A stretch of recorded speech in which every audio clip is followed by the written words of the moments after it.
Welcome, ladies and gentlemen, to the Rumble Stage Caster Desk. I'm Atlus, joined by Chronicler here for the first 3 games of the day, and we are starting with an absolute banger, Chronicler. Oh my goodness. I am so stoked, because this is, I think, the matchup that a lot of people were looking forward to from the beginning of the tournament. We haven't had the opportunity to see it yet, and I can't wait.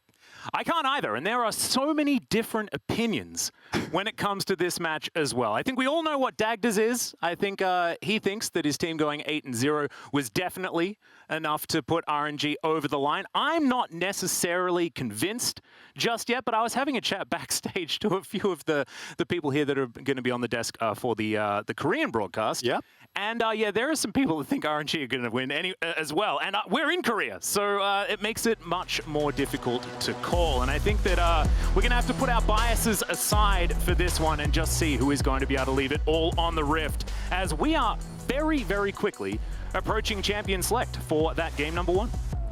And regardless of who takes the final win, obviously, I would not be sad about a Damwon KIA win. You know, like I generally. You don't need to temper the bias that much. No, it would be okay. You know, it would be great. I think what we're really looking here is to accurately gauge the power level of these two teams, because RNG, by their own admission, have had a group of one of the big contenders in that group unable to make it to the tournament, whereas Damwon KIA, by their own admission, and even as a fan of the region, have looked shaky. However, I have fallen for that trap before, thinking the Damwon KIA were weak, and then they still stomped the finals 3-0. So this match is really going to give us a more accurate idea of really how these two powerhouses, two of the tournament favorites, rise or rank up rather against one another. Yeah, the thing that's really difficult about Damwon is that they haven't been challenged all year. Not even a little bit. So they 6-0'd through the finals. They even smashed Kesper Cup and it wasn't close. Coming off their World Championship victory, it just doesn't really seem like we've necessarily had the competition at that level. I think this is the time where it happens, and let's see whether they can rise to the challenges. Already, we are through the bans almost completely, as Renekton, Thresh, and Varus taken away, all pretty understandably. And there are those two powerhouse jungles in the Rumble and the Morgana taken off the board. And here's the third one. I feel like Udyr really has made a rise back to, you know, 11.6 prominence once again, and will be first picked here by Damwon. And Tristana, of course, is one that I think you kind of need to ban away against Damwon KIA, because it really enables that diversity in the bot lane. Without that, they are playing pretty standard. As we see the Kai'Sa and Nautilus pick up, it's been a staple of the tournament thus far. A lot of teams like it. It gets easy prio. Nautilus Kai'Sa remains a combination that can just make stuff work at any point. The moment they get their ultimates, it synergizes incredibly well. And Ming specifically, in the best of ways, he's had an amazing tournament, but he also reminds me of what impressed me about 2020 Damwon, where BeryL fulfilled kind of a similar role. Roam around, make the plays, and Ming has done that so far in an incredibly impressive match. Okay. And here we are already. You and I were actually having this conversation where you were like, well, I mean, ShowMaker hasn't showed the Lucian so far, and I was like, well, you know that he used to play a lot of the Lucian. And also, if you've been having a look at some of the solo queue performances of the Damwon players, Khan has also been spamming a hell of a lot of Lucian at the moment. So, is going to be a flex pick here for Damwon. The double AD has already been locked in, as once again, Wei's going to default back to the Olaf. Certainly seems like his sort of A to B tier jungle pick after the rest of the pool has been thinned out, and that one will be locked in. But I'm glad that you brought up the Nautilus and the Kai'Sa, both of these champions. I think if you think GALA and Ming, you're thinking Kai'Sa and Nautilus. The Nautilus especially, if you guys were watching earlier in the show, his ability to be exactly where he needs to be on the map is utterly terrifying. It's beautiful to watch, right? And it's something that really separates RNG from some of the, you know, the classic LPL teams. We know they can go aggressive early, but then they can have some mistakes left and right, and we haven't really seen that from RNG yet.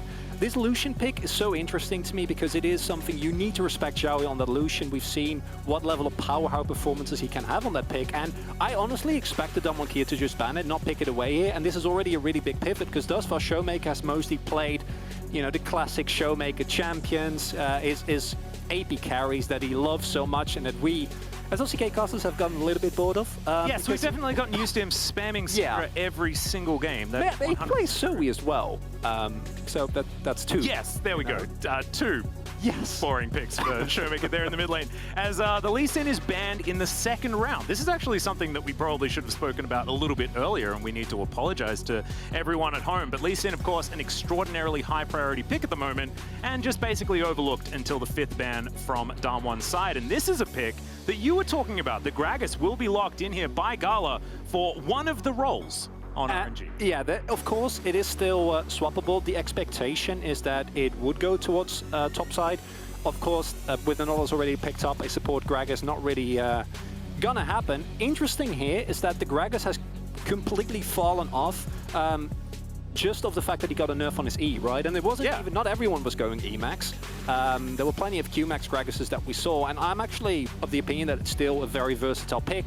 It will provide a lot of initiation, works incredibly well with the Kai'Sa, you know, enables that killer instinct. Okay, Damwon KIA. Well, I was kind of expecting Damwon KIA to play a bit more slow, calculated, right? Let RNG for early punches and then go from there. This is an incredibly, if they do throw the Gnar, which I really expect at this point, this is a very, he does it again. A very one-sided damage profile from Damwon KIA, so if they fall behind, it's gonna not be fun. However, both of these two comps already, they're gonna scrap. They definitely are. I think the full tank Gragas top lane is going to have a pretty decent time. However, in the early game, Phoenix Stance does do a fair bit of damage, so you probably need to still be a little bit more careful. But Cryin is going to go back to the Orianna once again, and definitely feels like a more rounded, sort of like let's fight for mid-game, but we still have late-game insurance style of composition from RNG. And this is a Damwon KIA draft that reminds me of some of the Yikes ones previously. This one, not necessarily, you know, to the Chovy Sion level of pure AD damage profile. Oh, don't remind me. Yeah, that's a rough one, and if you haven't watched the LCK, then I guess that you're probably going to be absolutely fine. But Ghost and BeryL on a very early game focused, but still with a bit of scaling bottom lane duo. Khan on his Sion, who you might think of Sion as a tank. Khan, you can see, already has the highest damage in the top lane, and he's also topped damage in entire games as Sion, building full tank. The guy's ridiculous on this particular pick, and ShowMaker back on his Lucian once again. RNG with so much comfort though, and I think that if you're going to look for a draft, Chronicler, this is exactly the one that you want to demonstrate the powers of these two teams. And it's also a face of Damwon KIA that we haven't really seen coming into the tournament. This is more reminiscent of what they played in the second game of the LCK playoffs. I just want to go for the Renekton Nidalee, right? Like, kind of go back to this early game style draft, because you have, besides Khan, who is not going to get any jungle attention, can already guarantee you that. Even if it was a carry, he wouldn't have gotten it. Now he's Sion, so we're 100% certain about it's going to be about that mid-jungle duo from Damwon KIA. It's going to be about ShowMaker and Canyon finding prio and making plays from there. But on the other hand, I do really like RNG's team because it does everything well. You can scrap early, especially post-6. You have some really nice skirmishing. Olaf is still an early powerhouse. You have a front line. You have a lot of engage. You have disengage. Your Olaf gets enabled by your Orianna. So if Damwon KIA fall behind early, it might be a rough one. Yes, it could certainly be very dangerous. And here we are onto the rift for game number 1 of the MSI Rumble stage for 2021. Very excited to see how this one's going to go. I think that we started with exactly the game that we needed to in order to get a full idea about the power level of all of these teams. I imagine power rankings for all those at home. I know that question was posted by LOL Esports earlier today. This is the hardest question, right? Who is better out of Damwon and RNG based on what we saw? Is the group going to allow RNG to look a whole lot better than they actually are? Were Damwon KIA just having some for fun games? You know, you don't necessarily know until you know, and we will after this game, theoretically. As already Cryin and ShowMaker facing off against one another. If I know anything about the Lucian-Orianna matchup, not very fun for Orianna. Opting into that matchup as RNG is clearly saying, listen, Cryin, you just got to hold on, okay? Yeah. Wei will help you. Ming will definitely help you with the amount of roams that man has been able to get off consistently, not just within the tournament, but over the entire split of the LPL as well. But in a vacuum, that is a horrendous matchup. And ShowMaker is a player that I think has been the most consistent on Damwon Kia. I think Kane has been very good, but he's been a little bit more muted than what we've seen from this team thus far. And with the prio that ShowMaker is going to give him permanently, I expect to see some early aggression, maybe an attempt to secure Canyon 2 scuttles yet again, as they have done in the past. Try to get a lead of that and snowball early on against RNG. Yeah, and I feel like, yeah, Canyon has certainly been addicted to Shellfish throughout this tournament so far. The amount of scuttles he's been able to pick up has been ludicrous. However, it hasn't brought them to 100% win rate, right? So whether or not you're pathing perfectly in the jungle doesn't necessarily mean you can beat C9 in that match. To lose your first game at MSI. There's already some aggression here on the bottom side of the map. Ming going aggressive onto BeryL, and of course, if we know anything about Sett support, you're the one that wants to be making the early plays, and you can see Damwon Kia already getting pushed in. Yeah, nice control of the wave there from GALA and Ming to get early level 2. That also means that Damwon Kia can't really trade back with the explosive shot. Ghost is able to get a decent trade, so it's not the end of the world. Could have ended up much worse, and now they will slowly get the push back as... Yeah, that's Sion. Getting prio early game, of course. For the Gragas, it takes a little bit longer. Decimating Smash is just an incredibly strong skill in getting yourself a early prio. So the topside scuttle, that's not going to be a problem. But with how well GALA and Ming have been able to play out that early bot lane, I expect Wei to just pick up the bot side scuttle without too much of a hassle. ShowMaker does need to be a little bit careful. Oh, wow, Ming threading the needle here on the bottom side. Haymaker, though, is going to trade back quite nicely here for BeryL, who will pop his last remaining potion. Canyon grabs one of his favorite things in the universe, which is, of course, that Rift Scuttler that we were talking about.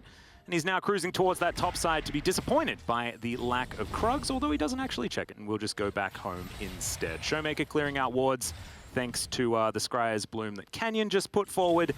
And everything's just chilled out at this point in time. And normally you'd say this bodes well for Damwon Kia. Not necessarily with these drafts. Because as RNG, the value of armor in this game just becomes ludicrous, right? The only AP damage source is an Udyr. That's not why you pick the champion. Yeah. Unless Canyon really wants to pull out some forbidden Lich Bane technology. But we in the LCK are not known for our adventurous item build, so I don't expect to see that happen. And that means that Damwon Kia needs to find leads. And this is a good moment to talk about Damwon Kia, because even though that kills and like the early leads that they find in terms of KDA is pretty lackluster, they always find gold leads just through laning. And you're talking about plates, you're talking about just CS leads. Whoa. That is a very early flash there from GALA as Ghost dives all the way in. Ming's going to take a fair bit of damage there as the Penguin will explode. And RNG just able to walk this one off, and GALA actually coming out quite happily at the end. And this matchup is super important, right? Because we already talked about BeryL in particular. His engages have been super crisp, but his roams, which were one of the big reasons why Damwon was such a suffocating team, as he gets engaged on. Yeah, big flash forward. There's the face breaker. Ming, though, is just going to get taken down. Ghost grabs the first blood. Xiaohu comes in. The sidestep is so good from BeryL, but he'll still get slowed down. BeryL's going to pop, and it looks like BeryL will be taken out here. Xiaohu's going to have to flash, but that is still going to be kill delivered on over. Damwon with 1,000 gold lead as the dust settles. 2 for 1 in the end. It's a bloodbath because Wei also got killed while this was happening. So yeah, I was actually very confused. I'm like, where did the kill come from? And this is so much more explosiveness than I think we've seen from Damwon the entire tournament. And I think RNG were the ones making the call for the play there with the teleport from Xiaohu, but in the end it backfires because not only do they get the kill, but they make use of the attention that that gives to get the rest of the lanes ahead. Not really well timed here, because while they go in here, there is actually... The teleport is still channeling, right? There's not enough time. Wei is just... Yeah, that's Canyon ShowMaker for you. Yeah. That is Burrows. Walking over a ward as well as ShowMaker. So Wei had a bit of an idea of what was going on, but not the idea of exactly where Canyon was. So RNG trying to put the pieces back together, but still a 1,200 gold lead for Damwon in this early game, which is exactly what they need. And there's two sides to this coin. Damwon is an incredibly scary team when they get early leads, as has been shown in the LCK, but this is also to be expected. They need to get these leads. If you don't get these leads with this composition, and that's why we need to be a little bit careful about getting overexcited, because if you don't get these leads with this comp, as mentioned before, the well-rounded RNG team comp will make it so hard for you with your one-sided damage profile to get anything done. However, I do think for LCK fans, it's very, very heartwarming and also a bit necessary to see Damwon show that they can play the early game, at least initially here, because this is not a side of the team that we've seen in quite a while. On the other hand, RNG, I'm expecting them to bounce back surrounding that first Dragon contest. They've been super good about making these plays, although Wei is getting tracked currently here on his Krugs. Pretty nicely as well, as that is back-to-back wards that are sitting on those Krugs, giving Damwon all of the information that they want. As GALA is taking a little bit of poke damage here towards the bottom side, as that wave still having some pressure. Lucian, though, back in base for now. And Canyon actually starting off this Cloud Drake. So the Atlus effect not going to be in full force here today, as I am relieved of Cloud Souls for this one. Thank goodness. It has been a very tenacious curse. It has, but thankfully it's stopped right here. No more Cloud Souls for Atlus from this point on. Thank you, MSI, for saving me and everybody else. Mostly everybody else. Yes, you know, we don't care as much about you as our enjoyment of the game, I personally say. And this means that early Dragon control, which, as mentioned before, with Damwon KIA you're very happy to get, also allows them to scale more securely into a late game. Your one-sided damage profile matters less if you have an Infernal Soul. You know, if you have a Mountain Soul, that's going to give you so much more fighting stats, so much more resistances. Ocean Soul, not on the table with that one spawning right now. And thus far, it's kind of the expectation. These lanes from Damwon KIA are really good at securing priority outside of the top side, which it's Khan. He's not going to get attention. He will at some point show up during team fights, and that's pretty much going to be it. And the question for me is how well RNG can kind of weather the storm here early. They still have a comp that spikes really well at level 6, which GALA just hit on the first item spikes, right? There is still a lot of skirmishing power that Damwon KIA needs to respect. However, simultaneously right now, they are starting to Rift Herald, is spotted though, and will be respected here. Well, Xiaohu taking a hell of a lot of damage here from Khan, who is just going to get him out of the way. Still has the ultimate remaining, as Wei is going to turn up. And of course, RNG absolutely in love with Rift Heralds. They've taken all of them in their games in the group stage and would like to continue. So Canyon is going to be at least dissuaded from taking that one for now. And some of that vision is going to be eradicated here as well, as Wei is going to move up towards that top side. Spotted on vision there, but the Gragas is just now making his way back up the lane. No teleport or anything like that, so just going to hold on to the minion wave and try and stop this this monster that is Khan's Sion. Canyon will start this one back up again, though, and let's see whether the contest is going to be there. Xiaohu moving back in, Wei here as well. On the Tri-Brush, Undertow is going to land. Canyon still very healthy as the Decimating Smash comes down. Half the health bar here is Wei not going to be able to steal that Rift Herald. And RNG just looking to back away. Xiaohu wanted to get in there, but they just couldn't find the wraparound. And I think this is a really good call from RNG. You don't have prio in your lanes. Wei would literally just kind of have to pop Ragnarok and all in. And if you lose a skirmish at that point in adjunction to giving up the Rift Herald, BeryL goes in. Yeah, Ming taking way too much damage. BeryL's just going to grab that kill as we've got the rocket jump resets. GALA over the side, though. Ghost will be taken down as Khan gets on in there. Roar of the Slayer will lock him down. The knock-up's going to be there, and Khan explodes to pick up the kill on the Kai'Sa. But good work to GALA for being able to at least answer one back. And I am just baffled by the fact that Ghost and BeryL seem to have completely transformed from the bot lane that we saw in the group stages, because GALA and Ming have been so good throughout the entirety of the tournament. They were one of the main reasons why we saw RNG stomp the finals, right? Like, it was GALA with the pentakill of all things that just completely turned those games on his head. And we here see a move back from Damwon KIA to that early pressure, them actually making use of the prio that they have. And I think, me personally, a bit surprised at how this is coming out here. I'm personally just really happy to see 2020 Damwon's turned up to 2021. It's very, very cool. As we have a look at the replay once again, and the resets do come in. Ghost does get a little bit more excited than he possibly needs to, but Khan is going to pick up his first kill of the game, and Damwon KIA are looking really, really strong. And the problem with this play for RNG is that you don't really have the opportunity to get a lot done on the top side, right? It's not like you have a top laner there, like a Jace that can just get turrets very rapidly. Xiaohu is put on the Gragas. Even though you're building AP Gragas, which means his damage will be a lot more reliable, which I don't actually know if I love that, considering the problems that Damwon KIA might have, but it does provide for insane burst together with GALA's ultimate. But you can't really capitalize as well with cross-map plays. as you might do with another top laner, and that leads us to this sizable 2k gold lead. Again, a lead that Damwon Kia need to have, they need to maintain. But Damwon Kia has won a lot of games from behind, just through out-team fighting. A Damwon Kia that starts getting leads in the early game again is terrifying to me.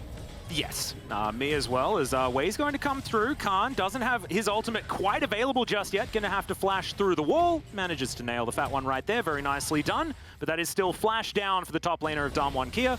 Wei with a successful gank on the bottom side. And I wonder what they're going to put down the Rift Herald. It looks like bot lane might be the most viable one in terms of actually getting first turret blood, but with the protective play coming in, I don't think they're actually going to have the opportunity to do so. This next Ocean Drake is going to be big, because I think RNG are not in a position to really fight it. However, if you do give it up, you're only one Drake away from Soul Point, and being on Soul Point this early on in the game would just be really rough for you to play out, even with how well the composition scales. And Damwon Kia looking to put it down in the mid lane just for the added pressure. Yep, and they're going to be able to grab some plates for it as well. See whether ShowMaker turns up to see whether he can grab some of his share of the money, and he's going to be able to do so here by the looks of things. Cryin with some damage there, as there's a great hook from Ming. A lot of damage, and immediately Canyon is just blown up. That's the smite gone here for the Ocean Drake fight.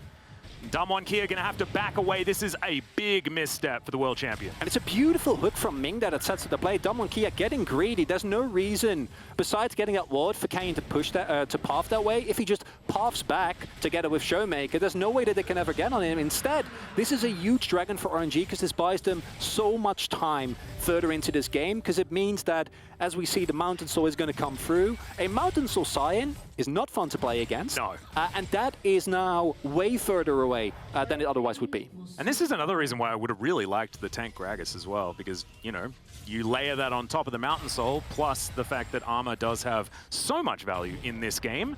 Xiaohu deciding not to go for it, though, wants to have some added damage to try and help fight Damwon in the mid-game.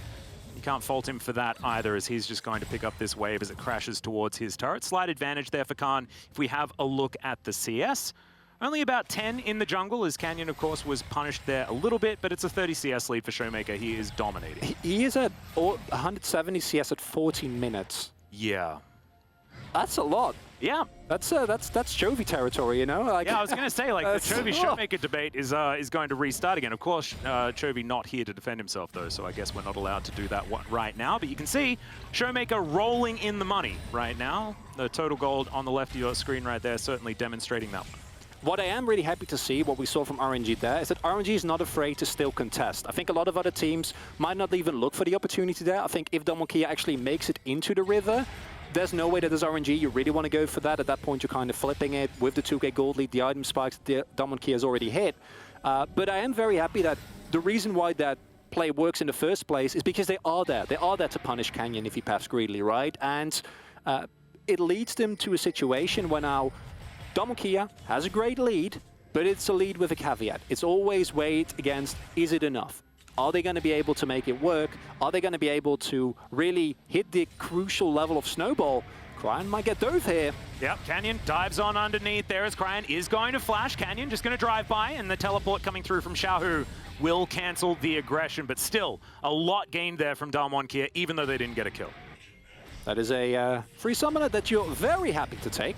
BeryL going in again here. Yeah, there's the showstopper. Facebreaker doesn't land on the GALA there, though, as he will have the Haymaker for the added shield. Teleport's now coming through as Ghost is free hitting.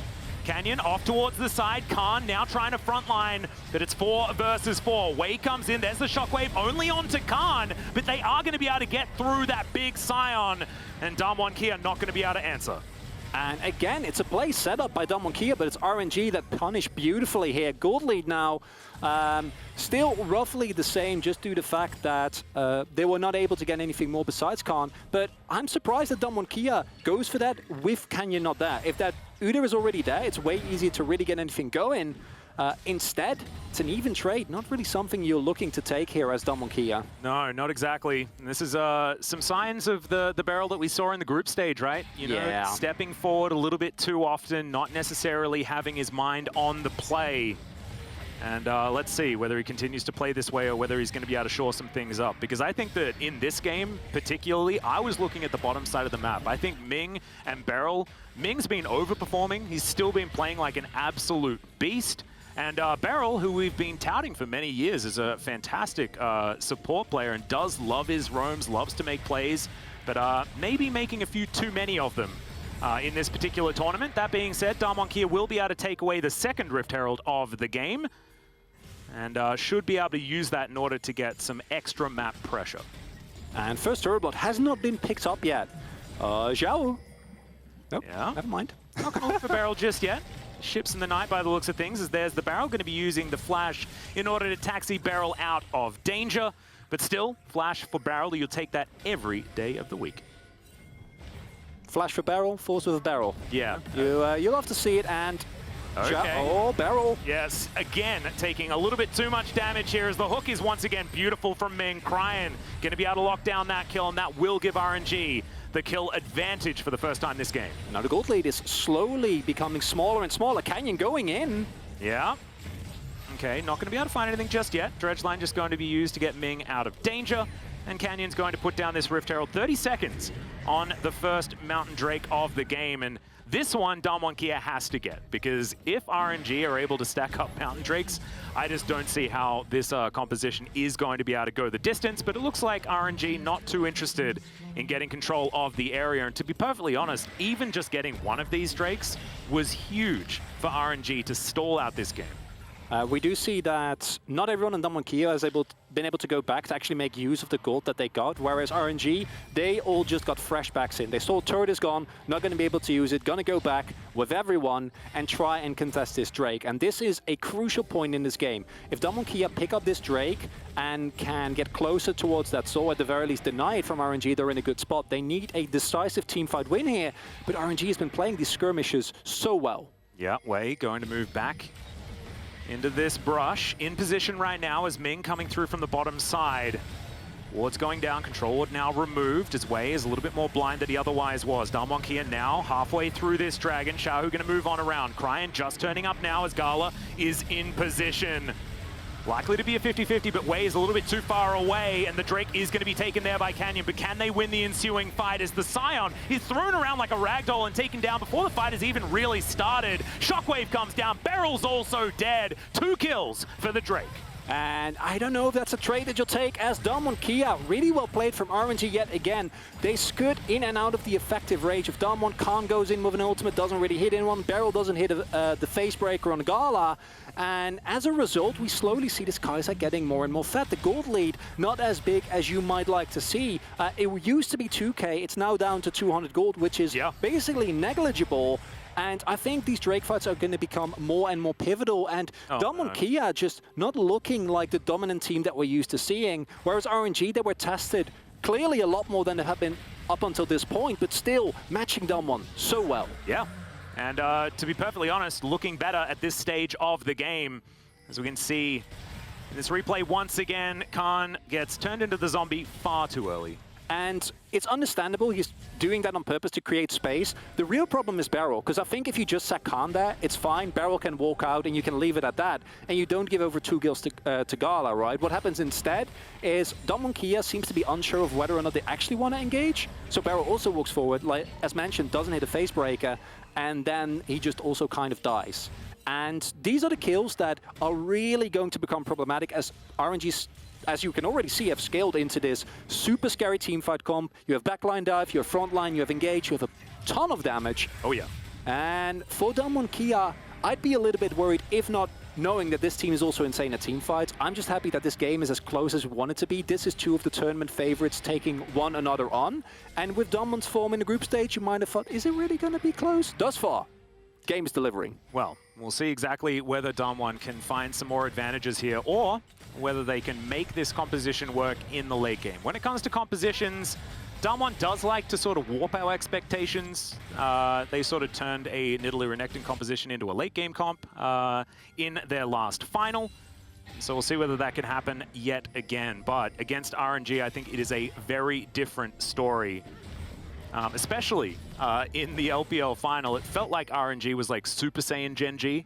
which is just like the best version of it. And you, Chronicler, were thinking that the Genji playstyle was going to be enough to take down Damwon Kia. I'm gonna have to hold that thought for the moment, as Ragnarok is just gonna be popped here, and Wei is going to get out. So no need to worry about that one. But yeah, RNG playing through their bottom side in that final did mean that I was getting this idea that Damwon Kia could fall apart through that, but that is not how this game has gone. It's been through skirmishes, team fights, and just better map positioning from RNG to get themselves back into this one. It's kind of defied our expectations for Damwon Kia. I think for RNG, it actually it sees them move more towards the expectation we had coming into this tournament, right? This is what many from the LPL themselves said. RNG is not necessarily a typical LPL team. They don't need early aggression, right? They don't need to flip it on a dive on level 3. They are more calculated. They are a team that can play more for objective. They can play slower. They can negate the sideline pressure of an enemy team. And now we're getting to the point of the game where it's 22 minutes. This game can still go either way. If Damwon win the next team fight and they put themselves on soul point, then for RNG, it's going to become a lot harder, as they will have to reliably deal with any subsequent fight from there on out. If you lose a single one and you give up Mountain Soul, you're in a really rough spot. On the other hand, RNG, they've hit their 2 item power spikes. Their damage profile is way more well-rounded. And thus far, I feel like they've been getting the upper hand in basically every skirmish besides that first one on bot lane. And that's worrisome for DK. Yeah, it's really interesting talking about damage profile, actually, considering the fact that RNG are very skewed towards magic damage, actually. Yeah, the Gragas... Yeah. It'll get you there. It is, it's a little bit odd. That being said, you know, GALA does do mixed damage on the Kai'Sa, probably leaning more towards AD, considering the build, especially now with the Last Whisper in his back pocket as Wei wearing the orb. He's going to dive on forward, but no shockwave is going to come through, and RNG are just going to back away. ShowMaker taking a bit of damage there, but otherwise not too worried. Big chunk shouldn't really matter with still 35 seconds left on the Drake. Both teams now trying to get mid lane Prow desperately.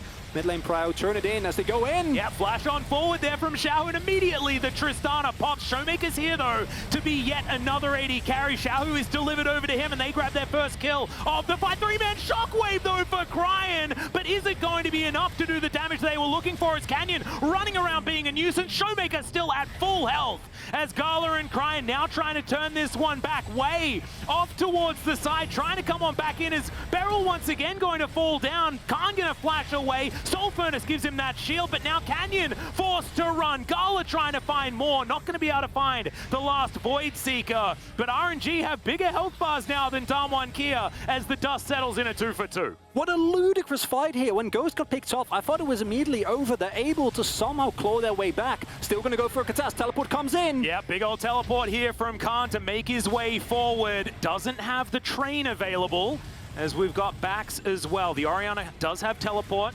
and Ghost has respawned as now this Drake taken down below half health. RNG with control of the pit as Canyon comes on and gets stolen by ShowMaker for some reason, as now the fight is on. Way down to half, and Khan trying to tank in the front line. By tank, I mean he's just dying to 4 members of RNG. Ming's going to move on in here as well. And RNG with 5 members strong, looking at potentially the Baron. And you're happy to take the Drake, but if you give up the Baron for it, RNG might be very happy about that one. If it was a Soul, it would be good, but it's just Soul point. You don't actually gain a sizable lead right now, and you can't give up this Baron to RNG. Yeah, might be a little bit early. 25 minutes into this game as Wei taking a fair bit of damage here. The culling comes down. Gonna give Ming that back massage as Xiaohu's now the one that's gonna be tanking it, and that is going to be Baron secured. The Canyon also taken down as Ghost is gonna be able to use the rocket jump in order to get out, but GALA is right behind him and will rain the plasma down on the Tristana. Now ShowMaker trying to grab Cryin, but he can't do it. It's not a one-man show here for the mid laner of Damwon Kia, and with 3,000 gold ahead of Damwon, RNG are gonna storm down mid. And the Baron power play going to come in here for RNG. They're going to be able to do so much more with this Nashers. And this was basically 2 minutes of continuous fighting. And as I said, I thought when Ghost got picked, it was over. Through just the power of ShowMaker, who's having an incredible game on the Lucian, they're able to draw it back in the extended fight, pick up the Drake. But then here, you don't have Smite available. Ghost not able to actually get anything done. A bit of a disjointed fight. You're missing your front line. It's not something that you can really contest. And then giving up more and more of these kills. Yeah. And that was the new Axe Effect replay. And Damwon Kia, unfortunately, bore the brunt of what was absolute RNG dominance in this one.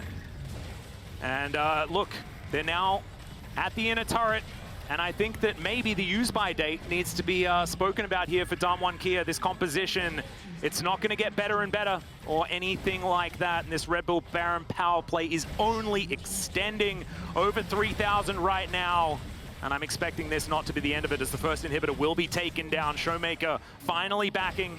It's going to leave that top lane. So, a couple of the minion waves not actually here, but RNG still sieging on the Nexus turrets. This top one, not long for the world, as GALA is going to get pushed away. Way down to a below half as Canyon looking for his opportunity. They storm on in. GALA goes invisible. Is he going to get knocked up? Yes, but Canyon, he can't do any damage, and Ghost can't get in there to actually hit the Kai'Sa. Khan as well is going to be taken down to way too low health to continue frontlining for the team as ShowMaker gets out of the way of the explosive cast. But Damwon Kia, it just looks like they don't have enough buttons to deal with RNG at the moment.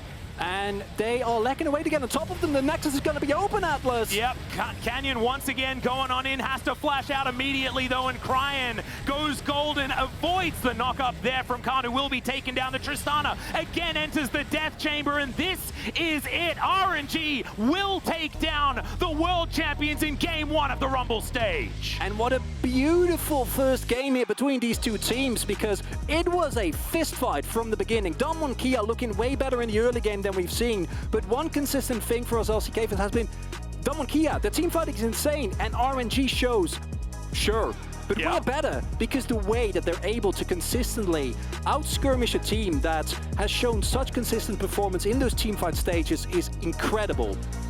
It was just RNG systematically taking apart what was an early game that was under complete control of Damwon Kia. But they also recognized exactly when their composition was going to come online, allowed Damwon to have the certain advantages that their comp affords them, and then says, well, we're just going to fight when we're strong. And this was just cool, calm, and collected from RNG. It was just beautiful, right? And I want to go back and dissect from the moment that Ghost dies and see what happens for like the next 3 minutes, because the game basically gets blown up within that short period of time. Up until that point, it looks like either team can win, and as it turns out, RNG, they only need one Baron to win. Yep, exactly right. But let's find out how the LPL champion RNG chose their team anthem for MSI 2021 as they started the Rumble stage with a statement win. Hello， 大家好，我是 LPL 赛区 RNG 战队的前上单选手 Let Me。这次 RNG 出征 MSI， 我们选择的队歌是只要演唱的《你的答案》我觉得吧，《你的答案》呢，这首歌的歌词也是一个比较先抑后扬的。每个人呢都会经历自己最艰难的时段，然后呢最后成功找到自己的那个答案。我觉得吧，对于现在这支 RNG 战队来说呢，他们在2021年的不被大家看好的情况下，最后呢用自己出色的表现成功证明了自己。RNG 永不言弃，就像这支战队的 slogan 一样。Royal Never Give Up， 我们一直在路上寻找自己的答案。RNG 再次进入 MSI， 其实我也想起了很多以前的事情。在18年的时候 ，RNG 获得了很多的冠军，但是这里山顶只有一步之遥的时候倒下了。那一年的 RNG 受到很多人的追捧，也同样饱受质疑。但是今天 ，RNG 重新回到了 MSI 的舞台，落败再起，永不言弃，没有无法战胜的黑暗，就像《你的答案》这首歌诠释的一样。他们一直在路上，从未放弃。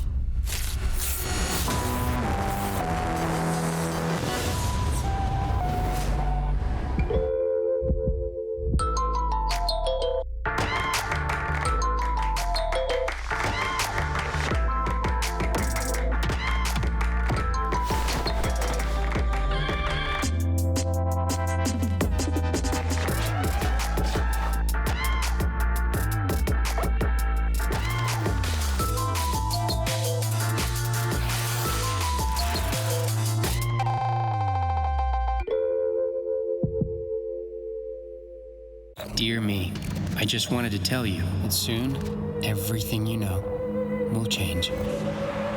We're part of the breakout, part of an elite group of individuals that launched a global movement. The pioneers that changed the sole definition of a gamer. I'm you, from the future. And I just wanted to tell you that your future will be legendary. Exceed the game, unleash the future.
Welcome back to the State Farm Analyst Desk, where RNG started the Rumble stage with a huge win as they took down the reigning world champions DWG KIA. Dagda, before we analyze, first reactions. I mean, another day at the office, right? Glad to see the guys kind of perform as expected. No, genuinely, I'm just throwing some sass. But look, realistically, I think it was a great performance from them. We got to see what made RNG so dangerous in the LPL is that they're not only a one-trick wonder, right? We talk so heavily about how they play around Xiaohu, but even if they're not going to play through these heavy top lane stalls, we've still got a very potent bot lane in GALA and Ming that were able to go toe-to-toe against Ghost and BeryL. And then when it got to the mid-game, it's how they play the map. It's how they're able to outperform in skirmishes that really netted them the win there. Yes, beautiful play by RNG in those later stages of the game. Let's talk a bit about the picks and bans, though, because I saw a lot of question marks, especially on social. Ender, kick us off. What did you think of the damage profile of both teams into this draft? Well, honestly, I was seeing a lot of the same conversation as you, and obviously, Dom1, the big talking point is that they've got 2 marksmen, not a whole lot of magic damage on the other side, a lot of magic damage from RNG, but a little bit more spread out. And overall, I'm not as critical of Dom1's drafting in this game. I do think that their late game can be very strong. Sion scales incredibly well with 2 marksmen too, and their itemization continues to ramp up. It can be very, very good, especially if they go into Lord Dominix, because I actually think that running multiple AD carries isn't that bad when you have an item as powerful as Lord Doms, which gives you all that armor penetration. And the biggest problem with this comp is that with no other damage threat than 2 AD carries, your mid game can be very, very rough, and I think we saw that come into play. So I'm curious, Dagda, what you actually made of these 2 drafts, and if you thought that RNG had like a clear edge coming in out of it. I'm kind of agreeing with you, Ender. I don't think the damage profile was too big of an issue here. I just think that the itemization choices that came through from RNG really played into that mid-game style. And like you got the Go-Go Gadget Belly Bop extendo coming in from the Gragas build as well, which I thought looked really, really good on Gragas, that we've seen a couple of times coming through from Xiaohu. And it's been something that they've played around a lot, because you can see in even these fights where they're catching Ghost out several times because they're just not expecting the Everfrost build on this Gragas to be able to add all this extra CC and obviously extend how far you can start off the engages when you get this long belly bop into the CC that item provides. Yeah, I loved seeing Xiaohu just like miss his combo 2 or 3 times and was still able to find a pick because of that build. Play around your weaknesses. I mean, it's fair, because like at the same time I was thinking like, well, they're double AD threats. Why don't you just go for like the tank Gragas? Why are we seeing like lucidity boots coming out of both the Gragas and the Olaf, when in theory all you have to do is build plated steel caps, 1 armor item, and you should be good to go for the mid game. It didn't end up being a problem for them because they were able to find those picks, and I think this is a good example of using a different build to try and extend a playstyle, which was just pick off the AD carry. Yeah, I think it's adaptation, right? What is it? Improve, adapt, overcome by RNG. They don't make it this far. Okay, they don't make it this far. Okay, let's look at also some different parts of the game, because obviously it wasn't as clear-cut as boom, RNG wins. No, especially in the early game, Canyon had great pathing and got a lot of advantages for his team. Yeah, I loved Canyon's early pathing, and every second counts thanks to the reliable Cisco network. And what I really want to do is show you how the early pathing decisions from Canyon are so pivotal. Now, Canyon, on his first path through the jungle, placed this deep ward in enemy territory that saw away, and Canyon loves to control the enemy jungler and say, you're coming to me. I know exactly where you're going to end up being. So here, instead of going to his top side, he walks straight into the enemy jungle. Doesn't matter that he's on a ward. He's going to place this control ward and, of course, then wait with his mid laner. Because the big thing about running Udyr plus Lucian is that Lucian always has prio in mid. So when this ward is being cleared, they just walk straight on in here. And I don't know what Wei is doing, because he saw them both in the river. He walks face first into 2 players. But even if that hadn't happened, the information that Canyon gained just allows him to snowball his jungle lead. And on top of that, Dagda, what we also saw is that even though we had a lot of praise for Ming and GALA coming into this, they take some very disadvantaged trades and even end up getting killed a couple of times in lane, which to me caught me kind of off guard. How did you read that situation? I think it was just smart going in all in the bot lane that we saw from Ghost and BeryL, right? The Tristana and the Sett is so damn strong. And especially when you look towards Nautilus, like a lot of people are like, oh God, he's such a big tank there. But if you don't have the aftershock, he really doesn't offer that much. So I think going all in onto Ming several times, being able to pick him off, and although we saw GALA being able to make some plays to claw things back, it certainly made things difficult. But especially when we started to see, Xiaohu getting involved in that bottom lane with the TPs and then Khan answering as well, it kind of led to a lot of bedlam, but it still wasn't enough to try and put GALA behind. GALA ended up coming out like 2-1-2 out of that lane. He'd picked up the early Kraken Slayer, and from that point forward, he was an absolute beast when it came towards the team fight. I love how you described the replays that we're about to look at in bedlam. It was nuts. And we have to remember that at this point in time, it looked Damwon favored. Even though they did get picked off a couple of times, they were ahead in gold. Yeah, and you saw at the start of this fight, right? Like, the Gragas comes in, gets the big pick, but BeryL with the 4-man grab right there, locking everyone down. And you see, even after losing one carry threat, you have the other in ShowMaker for Damwon, and Wei obviously, busy 1v1ing the Gromp camp, can't get involved in this 5 versus 4. So the initial fight goes pretty well for Damwon, even after that first pick. But then they overstay their welcome in mid. BeryL steps forward. He got picked off a bunch, and I think it's a succession of all of these, oversteps by BeryL in particular, and a couple members of Damwon that allowed RNG to come back, because Damwon was ahead for almost all of the early game. What do you make of this fight then, Dagda?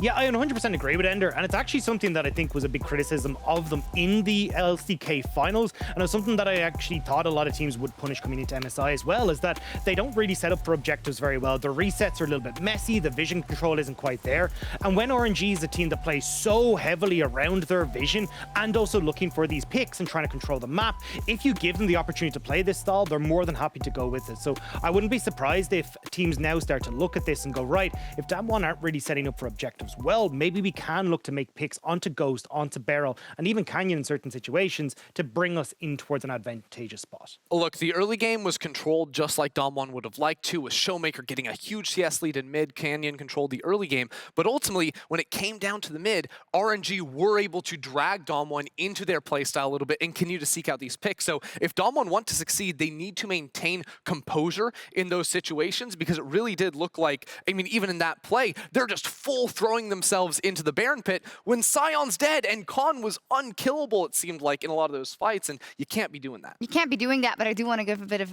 credit as well, as we have already through the segment, but just to top it off with RNG, and to me, Dagda, is quite reminiscent of what we saw, for instance, in the finals. There's adaptation. You're getting smacked by Nagari in the top lane. Wait a little bit, bide your time, find the flanks through your vision, and push through that, engage, and counter when they attack you. And I think that's kind of becoming the threat of RNG for me, because even when they're behind, you know that they can pull this off no matter the deficit that they are in. And it was the Gragas pick as well, right? Because that was the big one coming in for Xiaohu in that finals was, hey, look, you see this Gragas, it's going towards that top side. All they're going to do is go, peace out, Xiaohu, you're on your own. We're fully focusing on this bot lane. Now, I think Canyon and ShowMaker did a really good job of shutting down Wei early, so we got less attention down towards that bottom side. But I certainly think when you do see these more kind of weak side top laners coming out, you're going to expect a lot of action towards Ming and GALA on that bot side. And although you could see they weathered the storm well for Damwon in the early stages, it just wasn't enough when we got towards the mid game and just the superior skirmishing and team fighting that came out from RNG. Yeah, super interesting game, but in the end, RNG comes out on top. And when we return, it is time for our second game of the day as the Mad Lions and Pentanet hit the Rift.